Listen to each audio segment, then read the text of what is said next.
Mobile CIMS फरोख्त करने वाली लड़की को उसके आशिना ने मार डाला। डेड बॉडी मुलजिम के घर से हमें मिली। टीकियां दे बाजुआं ते निशान सन, गले ते निशान सन, सीने पे थे, सर पे उसने कपड़े धोने वाला थापा मारा। मुलजिम की बीवी भी शवाहिद मिटाने में शामिल निकली। ਤੁਸੀਂ ਅਗਵਾ ਦਾ ਮੁਕੱਦਮਾ ਦਰਜ ਕਰਵਾਇਆ ਸੀ, ਕਦੋਂ ਦਰਜ ਕਰਵਾਇਆ ਸੀ ਤੇ ਉਸ ਤੋਂ ਪਹਿਲੇ ਸਾਨੀਆ ਦੇ ਨਾਲ ਤੁਹਾਡਾ ਆਖਰੀ ਰਾਬਤਾ ਮੁਲਾਕਾਤ ਕਬ ਹੋਈ ਸੀ?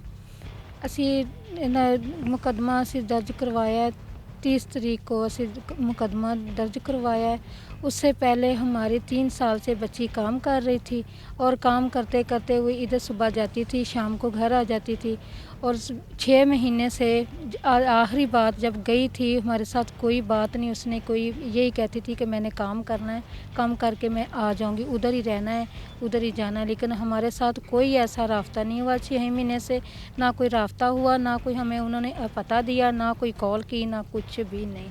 6 महीने के बाद 2 तारीख को हमें मेरी बेटी की लाश मिली। सब्दा बाज़ार से हमें फ़ोन आया और सब्दा बाज़ार से हमें मेरी बेटी की लाश मिली।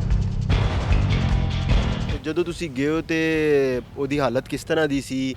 ਹਾਲਤ ਉਹਦੀ ਬਹੁਤ ਬੁਰੇ ਤਰੀਕੇ ਦੀ ਸੀ। ਬਾਜ਼ੂਆਂ ਤੇ ਨਿਸ਼ਾਨ ਸਨ, ਟੀਕਿਆਂ ਦੇ ਬਾਜ਼ੂਆਂ ਤੇ ਨਿਸ਼ਾਨ ਸਨ, ਗਲੇ ਤੇ ਨਿਸ਼ਾਨ ਸਨ, ਦਬਾਏ ਹੋਏ ਸਨ, ਗਲਾ ਦਬਾਇਆ हुआ सी, नाखून लगे सन, माथे पे सन, मुंह पे सी, सारे सीने पे थे। इसी तरह बहुत बुरे तरीके से सर पे उसने थापा मारा है, कपड़े धोने वाला थापा कह रहा मैंने मारा। ਤੇ ਜਿਹੜਾ ਮੁਲਜ਼ਮ ਹੈਗਾ ਜਿਹਨੂੰ ਪੁਲਿਸ ਨੇ ਫੜਿਆ ਉਹਦਾ ਤੇ ਸਾਨੀਆ ਦਾ ਤਾਲੁਕ ਕਿਸ ਤਰ੍ਹਾਂ ਬਣਿਆ, ਕਿਸ ਤਰ੍ਹਾਂ ਦੋਸਤੀ ਹੋਈ ਤੇ ਇਹ ਕਿਵੇਂ ਇੱਕ ਦੂਜੇ ਦੇ ਕਰੀਬ ਹੋਏ? ਇਹ ਸਾਡੇ ਘਰ ਆਏ ਸਨ, ਬਾਹਰ ਸਿਮਾਂ ਵੇਚਦੇ ਵੇਚਦੇ ਸਾਡੇ ਦਰਵਾਜ਼ੇ ਅੱਗੇ ਆਏ ਸਨ। ਇਹਨਾਂ ਨੇ ਪਾਣੀ ਮੰਗਿਆ ਸੀ ਮੇਰੀ ਬੱਚੀ ਕੋਲੋਂ, ਪਾਣੀ ਮੇਰੀ ਬੱਚੀ ਦੇਣ ਆਈ। ਫਿਰ ਇਹਨਾਂ ਨੇ ਗੱਲ ਕੀਤੀ ਵੀ ਅਸੀਂ ਬੱਚੀ ਰੱਖਣੀ ਕੰਮ ਵਾਸਤੇ। ਬੱਚੀ ਕਹਿ ਕੇ ਇਹਨਾਂ ਨੇ ਸਾਨੂੰ ਕਿਹਾ ਕੰਮ ਰੱਖਣੀ। ਅਸੀਂ ਮਜਬੂਰ ਸੀ, ਮੇਰਾ ਮੀਆਂ ਪੈਰ ਤੋਂ ਮੁਥਾਜ ਆ, ਮੈਂ ਦਿਹਾੜੀ ਮਿਹਨਤ ਕਰਨੀ, ਸਾਡੀ ਕਿਸੇ ਵੇਲੇ ਪੱਕਦੀ, ਕਿਸੇ ਵੇਲੇ ਨਹੀਂ ਸਾਡੀ ਪੱਕਦੀ। ਅਸੀਂ ਬਹੁਤ ਗਰੀਬ ਹਾਂ, ਲੇਕਿਨ ਮਜਬੂਰ ਹੋ ਕੇ ਅਸੀਂ ਆਪਣੀ ਬੱਚੀ ਨੂੰ ਕੀ ਬੇਟਾ ਸਮਝ ਕੇ ਕਿ ਬੇਟਾ ਕਹਿ ਕੇ ਕਿ ਸਾਡੀ ਬੇਟੀ ਬੇਟਾ ਬਣ ਕੇ ਸਾਡਾ ਕੰਮ ਕਰਨ ਲਈ ਸਾਡੇ ਘਰ ਦੇ ਹਾਲਾਤ ਸੀਧੇ ਹੋ ਜਾਣਗੇ। ਇਹਨਾਂ ਨੇ ਮਾਰ ਦੀ ਮੇਰੀ ਬੇਟੀ। ਇਹ ਦੱਸੋ ਕਿ ਤੁਹਾਡੀ ਜਿਹੜੀ ਬੇਟੀ ਹੈਗੀ ਮਕਤੂਲਾ, ਉਹਨੂੰ ਇਹਨੇ ਹਮਲਾ ਵੀ ਕਰਤਾ ਸੀ ਮੁਲਜ਼ਮ ਨੇ? जी, इन्हें बाद में सारी बात करके हमला सारा कर करा के बाद में इसे हमें बताया धोखे से, ये भी हमें हॉस्पिटल में धोखे से बुलाया गया था। ਕੀ ਕਿਹਾ ਸੀ ਇਹਨੇ ਤੁਹਾਨੂੰ? कहने कैसी कि तुहानू जरूरी काम हैगा, तुसी एक बारी इत्थे मेरे कोल आओ। असी इत्थे मैं आई, इत्थे धोखे नाल हॉस्पिटल लेके गए, उन्होंने डॉक्टर से बात की। डॉक्टर कहता ये मेरी बीवी है। इस सही नाम भी नहीं उसको डॉक्टर को बताया, इशा करके उसको नाम बताया इसने। ਤੇ ਫਿਰ ਤੁਸੀਂ ਨਹੀਂ ਕਿਹਾ ਕਿ ਇਹਦੀ ਬੀਵੀ ਨਹੀਂ ਹੈਗੀ, ਇਹ ਝੂਠ ਬੋਲ ਰਿਹਾ? ਨਹੀਂ, ਇਹਨਾਂ ਨੇ ਮੈਨੂੰ ਕਿਹਾ ਕਿ ਤੂੰ ਵੀ ਮੈਂ ਬੀਵੀ, ਇਹਨੇ ਮੈਂ ਬੀਵੀ ਤੁਸੀਂ ਕਹਿਣਾ ਹੈਗਾ। ਕਹਿੰਦਾ ਤੁਸੀਂ ਇਹਦੀ ਵਾਲਦਾ ਜੇ? ਮੈਂ ਕਿਹਾ ਜੀ ਮੈਂ ਇਹਦੀ ਵਾਲਦਾ ਹਾਂ।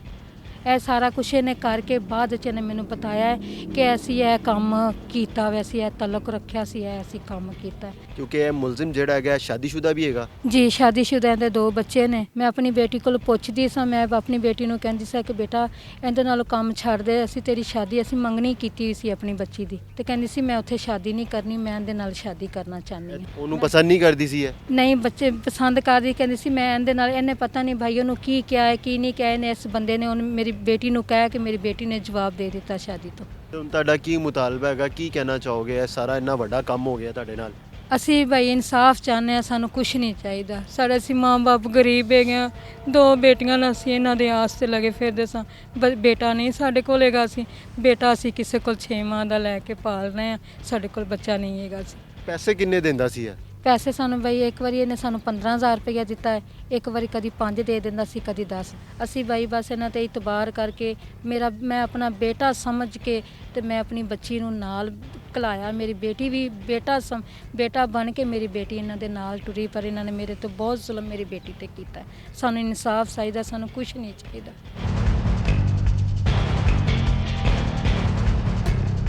जमशेद साहब, 17 साल सानिया का कत्ल होता है, पुलिस को कैसे पता चला कि कत्ल करने वाला मुलजिम कौन है और क्या मुलजिम के साथ कोई और भी कत्ल में शामिल था?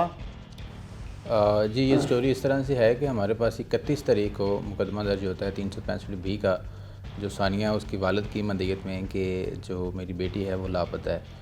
उस पे FIR पे जो नंबर है वो उसकी मिसिस का लिखा था, जो मदई है। उसको हमने कॉल की तो उसने कहा मैं कसूर हूँ, आपको आके बताती हूँ। मीनवाइल वो 2 दिन बाद आई हमारे पास 2 तारीख को, तो मेरे पास आई कि मुझे थाना सब्ज़बाजार से कॉल आई है कि मेरी बेटी जो है उसकी डेड बॉडी मिली है। तो फिर मैंने थाना सब्ज़बाजार में रब्ता किया, तो उनको मैंने बताया कि हमारे पास ये इस तरह एफ़आईआर दर्ज है। तो हम फिर वहाँ पे गए तो पता चला कि ये लड़की जो है, जो मुल्ज़िम हमारे पास गिरफ़्तार है, और उसके घर पे रह रही थी उसके साथ, और गुज़िश्ता तकरीबन 3 साल से उसके साथ वो रिलेशन में थी, और अक्सर औक़ात जो है वो अपने घर से उसके पास चली जाती थी, 3 दिन 4 दिन फिर वापस आ जाती थी। इस दफ़ा जब वो गई तो वो बता के नहीं गई घर वालों को, जिस पे ये हमारे पास एफ़आईआर दर्ज हुई। तो हमने फिर वहाँ पे जाके तफ्तीश का आगाज़ किया।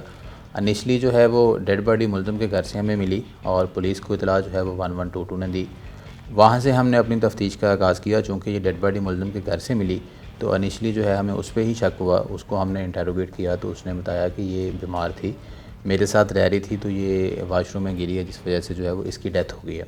जबकि बज़ाहिर जो डेड बॉडी है उस पे तशद्दुद के काफ़ी निशानात थे, जिसको जो है वो हमने पोस्टमार्टम करवाया, और फिर हमने जो है इसे अपनी तफ्तीश का आगाज़ किया। तो इनिशली जो मुल्ज़िम है उसका मौक़िफ़ ये था कि ये जो है गिरी है। फिर जब हमने इंटरोगेट किया तो फिर इसने कहा कि ये मेरा जो वालिद है उसने इसको धक्का मारा है, क्योंकि वो इसको पसंद नहीं करता था कि मेरे घर में रहे। ये जो मुल्ज़िम है ये पहले शादीशुदा है, पहली जो बीवी है वो भी इसके पास है, वो भी इसने भगा के शादी की थी, और इसके साथ भी जो है वो लिविंग रिलेशनशिप में ही रह रहा था। तो इस तरह फिर जो है वहाँ से 1122 जो है उसने पुलिस को इतला की, जिससे हमने तफ्तीश की, फिर मुल्ज़िम की तफ्तीश की। पहले 3-4 दिन जो है वो लगे हुए, लेकिन अल्हम्दुलिल्लाह जो है इसमें हमें कामयाबी मिली। घर वालों ने इतला दी थी रेस्क्यू 1122 वालों को? जब इसने पहले इस पर तशद्दुद किया है तो पहले वो बेहोश हो गई। इसकी जो मिसेस है वो इसने इसको वाश किया काफ़ी अच्छे तरीके से। इसने करीबी जो है वो नर्स को बुलाया, उसने फ़र्स्ट एड दी इसको, लेकिन उसने इनको कहा कि आप जो है ना इसको हॉस्पिटल ले जाएँ। उसके बाद वो एक्सपायर हुई, तो इसने बजाय हॉस्पिटल लेके जाता इन्होंने खुद ही जो है 1122 को कॉल की। 1122 आई तो उसने फिर पुलिस को इतला कर दी। मुल्ज़िम की बीवी भी कत्ल में शामिल है? जी, उसने जो है शवाहिद ज़ाया करने की कोशिश की है। उसको वाश किया है, वहाँ पे जो ब्लड था उसको वाश किया है, ताकि ये एक बज़ाहिर ऐसी लगे कि खुद गिरी है और उसकी डेथ हुई है। गिरफ्तार दोनों हैं? जी, दोनों हैं। जो मुल्ज़िम है ये एक्चुअली जो है एक जुनूनी आदमी है।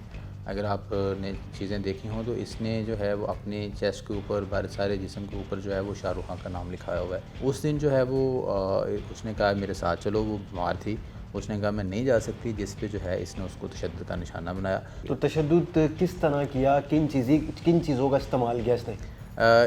जो मेजर जो इसकी जो है कॉज ऑफ डेथ, वो इसकी जो हेड पे इंजरी है वो है।